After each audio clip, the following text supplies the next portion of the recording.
மகளிருக்கு மேலும் 1000 கிடைக்க போகுதா?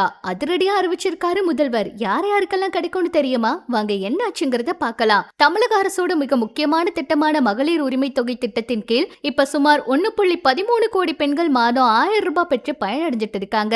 வருமான வரி செலுத்துதல் உள்ளிட்ட பல்வேறு கடுமையான நிபந்தனைகளால் தகுதி இருந்தும் பல லட்சம் பெண்களுக்கு இந்த தொகை கிடைக்கல. இதனால ஆதங்கம் நிலவி வருது. இந்நிலையில தேர்தல் நெருங்குவதை முன்னிட்டு இந்த நிபந்தனைகளை தளர்த்த அரசும் முக்கியமான முடிவுகளை எடுக்கிறாங்களாம். இந்த நிபந்தனைகள் தளர்த்தப்பட்டா கூடுதலா 50 லட்சத்துக்கும் மேற்பட்ட பெண்கள் இத்திட்டத்தின் கீழ் இணைக்கப்பட வாய்ப்பிருக்கு. விடுபட்டவங்களுக்கு உரிமை தொகை வழங்குவதன் மூலம் பொதுமக்களின் ஆதரவை தக்க வச்சுக்க அரசு திட்டமிட்டு இருக்காங்களாம். இதுக்கான அதிகாரப்பூர்வ அறிவிப்பு சீக்கிரமா வெளியாகலாம்னு எதிர்பார்க்கப்படுது. இந்த முறை 5000 கொடுத்தது எல்லாருக்குமே மிகப்பெரிய சந்தோஷத்தை ஏற்படுத்தி இருந்துச்சு. அடுத்து இந்த மகளிர் உரிமை தொகை தொடர்ந்து வரணும் அப்படிங்கிறதுக்காக நிறைய முயற்சிகளை அரசு பண்ணிட்டு இருக்காங்க.